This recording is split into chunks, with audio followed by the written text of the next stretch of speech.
Here we go again, another day of vlogging, and I'm also a little bit late and I'm aware of this and I'm sorry.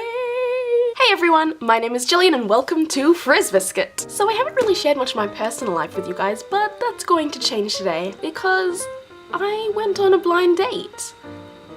And it's been working out pretty well so far. When I saw my date for the first time, it wasn't really something that I was sure that I would like. But it turned out to be just what I needed, and I'm so happy that I went on it. Just makes me really excited and nervous, and I don't know what to expect, but sometimes it's good when you don't know how it's all gonna play out.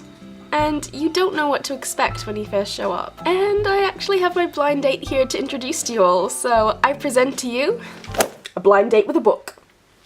So yeah, blind date with a book. Basically there's this secondhand bookshop in Perth called Elizabeth's Bookshop, and they do this really cool thing called a blind date with a book. Look at that little ladybug, isn't it so cute? Everyone always says don't judge a book by its cover, but I'm pretty sure that all of us do anyway. But this makes it impossible. The only clues you're given as to the contents of the book are the clues written on the front. University life, death, secrecy, and intimacy.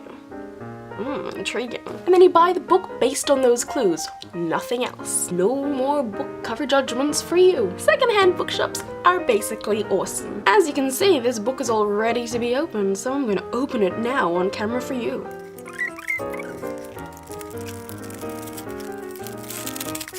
Red Leaves by Paulina Simmons. Some friends are not what they seem. On a New England college campus, the naked body of a beautiful student is found frozen in a bank of snow. Why had she not been reported missing by her friends? Spencer O'Malley, the police detective assigned to the case, is soon drawn into the strange world of four friends, Jim, Connie, Albert, and Christina. O'Malley finds that these children of privilege who played, studied, and occasionally slept together also kept secrets of their own. Secrets that must be pieced together to form an entirely new picture. O'Malley is a stranger in this Ivy League environment, yet he feels an affinity with the victim. In her death, he gradually discovers the truth of her mysterious and complex life, and each revelation is more shocking than the last. I would have been really put off this cover. I'm kind of against any book cover that has a random photo of a girl's face on it. And if we don't like the cover most of the time, we won't even take the time to read the blurb. But it does sound like a good read, so I'll be looking forward to digging into this one soon. Although I'm actually still on my last blind date book, Short History of Tractors in Ukrainian. It's not really about tractors. It's really not the kind of book that I would ordinarily just pick up in a bookshop, because I normally stick mainly to my YA and my fantasy books. That's the amazing thing about this blind date with a book thing. It gets you to read books that you probably like, but wouldn't ordinarily pick up in a bookshop. Secondhand bookshops always make me a little bit sad though when you see that people have given away books that were given to them as presents. Peter and Joan, I promise to cherish this book more than Rachel did. If there are any Australian viewers who want to get their own blind date with a book, I will put a link to Elizabeth's Facebook page down below. There's 3 stores in WA, there's Perth, Subiaco, and Fremantle, and there's also 2 in Sydney as well. So you should all go and pick up your own blind dates. So that's about all for this week. Like this video, hit subscribe, and comment down below. Anyone in Perth or Sydney, tell me if you've ever been to Elizabeth's Bookshop and if you've ever had a blind date with a book. So tell me how it turned out, I'd like to know. And I'll put a link to my Goodreads account on there, and you guys can add me and see what I'm reading. Although when you add me as a friend, mention that you're watching my YouTube videos, otherwise I'll go,